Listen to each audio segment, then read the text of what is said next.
Molly. Yes. Skip Bayless, could y'all hold on for a second, please? Okay. Skip Bayless, did you see us?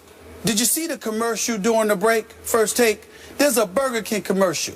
And the Burger King commercial it's got something about the chicken on there, and they're coming up with the new chicken fries combination. That's my voice. You see somebody in there saying, calm down. That's me talking to you. It is? It's me talking to you. I'm trying to tell you. I'm telling you the truth. I'm telling you the truth. Are you sure? It needs to be said. Y'all listen to the commercial. There's a voice in there. The chicken fries one, and you hear the voice saying, calm down. That's me telling you to calm down during the first take. I remember it as clear as yesterday. Is it taken right off our audio off the show? I think so. You didn't record I don't know. it. I did not record it. You did I just not. wanted to point that out. You need to cash in on that. I just wanted to point that. You think? That's real money. That's me right here saying, calm down. Listen to it.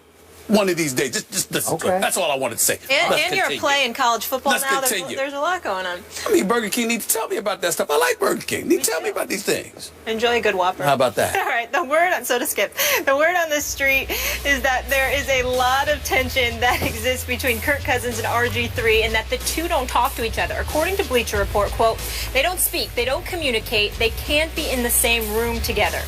Griffin apparently took issue with the Bleacher Report story, tweeting this Monday morning. When the hate don't work, they start telling lies. I guess celebrating that your team won with your teammates is isolating yourself. Hashtag hater. Stephen A., what's the deal?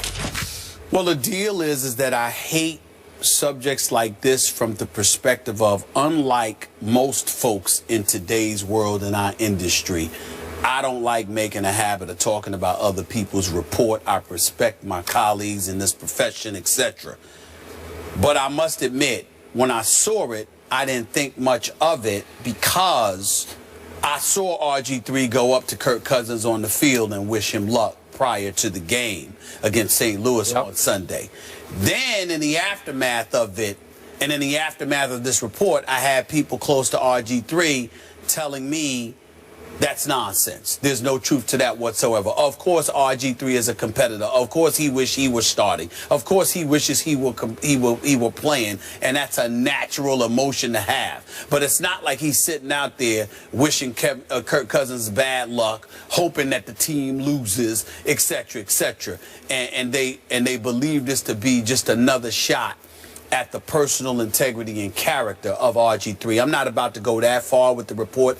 I don't know the reporter, and even if I did, I'm certainly not going to call him out like that. He's got a job to do, and if that's what he's hearing, that's what he's hearing, and we have to respect that. I would tell you that people in Rg3's camp are categorically denying it, and there's nothing that I've seen, albeit I'm not at the game, it's the cameras, and I'm not in the locker room like this reporter is and all of that stuff. I would tell you it doesn't seem to be that way.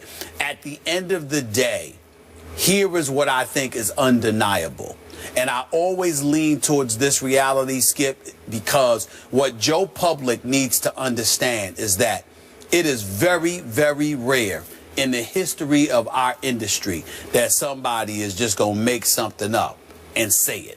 They're usually being told that by somebody. Sure. Now, whether it's true or not is another matter.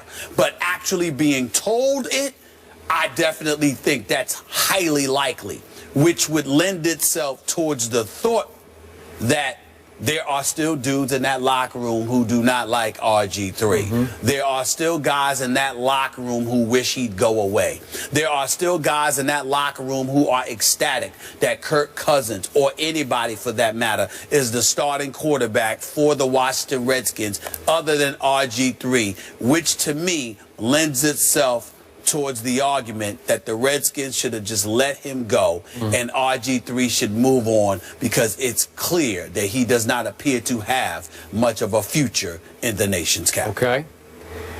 I believe this report.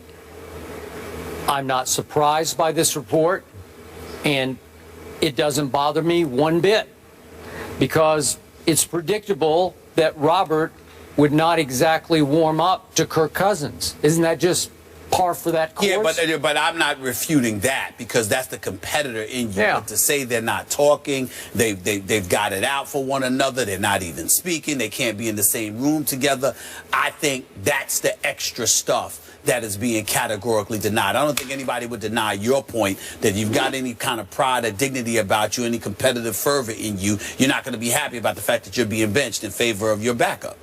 Just remember, 3 years ago, back to his rookie year, Robert Griffin III became as big a football star in D.C. as maybe they've ever had for a short span. I mean, was he not it in as football crazy an area as you'll find in this country, right? So he experienced the idolatry of that. And maybe it got to him a little bit. Maybe he didn't react that well to it as he began to brand himself that offseason through the rehab. We've talked about it. But given all that, it's pretty difficult then to buddy up to the guy who's going to usurp you, who has taken your job. That's hard. That's a tough one. I don't remember if you did it, but a lot of people criticized Brett Favre for cold shouldering Aaron Rodgers in his first 3 years as he tried to figure out how to be a pro football player, right, as they rebuilt his whole delivery and style, right?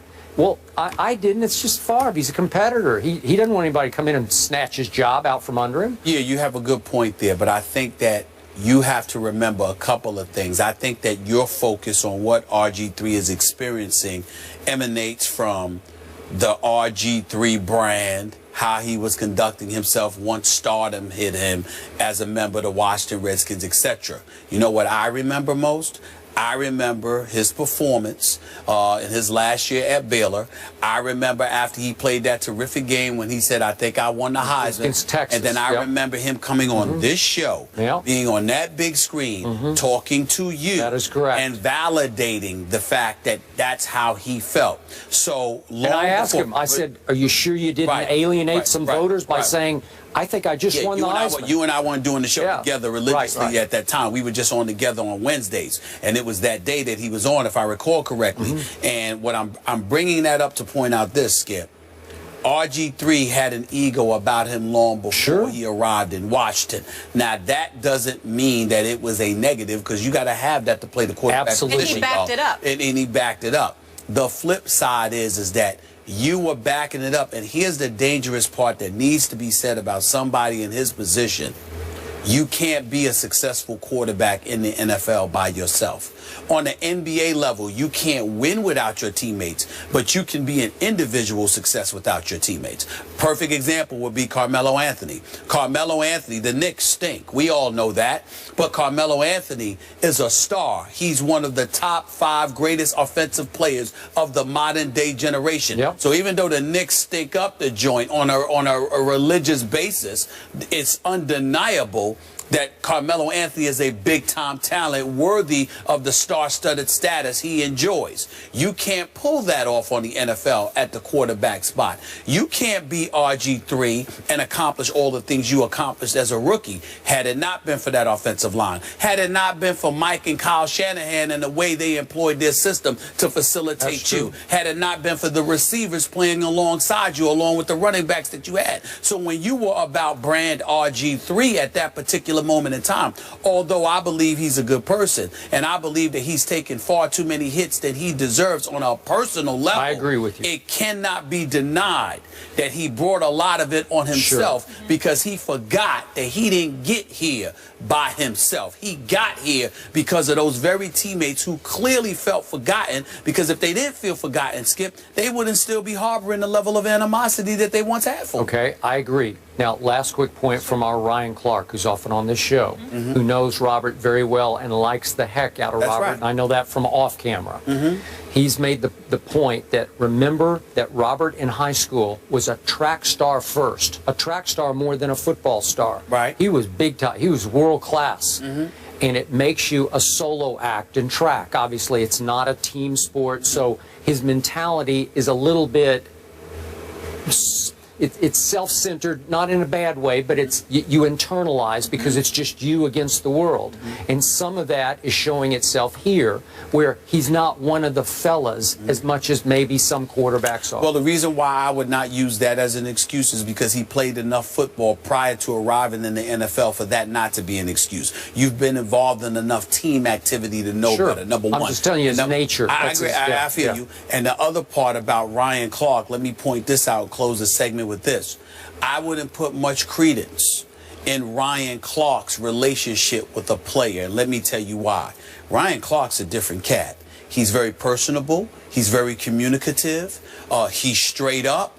So it's pretty difficult for somebody to be aloof or dismissive of him, because he ain't having it. You see what I'm saying? And he will confront you, whereas other guys would tend to just dislike you from afar, keep their distance from you, not really make an effort to ingratiate themselves with you or to be personable with you. So they'll just designate you as not that great of a guy, and they could care less about you. But Ryan Clark, he's the kind of person that he'll be around you enough where he's personable, he can have that kind of impact. Or if he don't like you, it would be in your best interest to change that, because it'll be in your detriment to have Ryan Clark as an enemy if you're on the same team. You see what I'm saying? Ryan Clark is his own man. Right. And if he gets bad vibes from you and decides you're not the right kind of guy, you're out. That's right. And Rg3 he's not a dummy now. Yeah. He might sit there and look at a Ryan Clark and be like, I don't need to get on his bad side. You see my point? That's how that works. Yeah. You know what I know about the Redskins? They're 1-1. Right. You know what the Giants and Eagles are? 0-2. I will say this. Redskins Matt defense. Jones. Jay Gruden deserves some credit. Their defense is looking good right now. They really are. Okay, really just me. I'm going to put this in some quick perspective. Sure. I think they took advantage of a much overrated Dolphins team in the opener. It came down to a punt return by the Dolphins, 17-10 Dolphins. Close game. And then they caught the St. Louis Rams after an emotional home opening victory over arch rival Seattle, and they did not take the Redskins seriously enough in Week 2, with Pittsburgh coming back to St. Louis in Week 3. It was a trap game, and they got trapped by the Redskins. So I'm not sure about the Redskins yet. Yeah, but that St. Louis defense they're better. Is something that we were raving about. I can't ignore that. Division's up for grabs. Guys, how about Alabama? For the first time since 1988, they lost at home to Ole Miss. What does this tell you about Nick Saban? We will dive into that subject. Here's your guy, Stephen A. Yes, he is.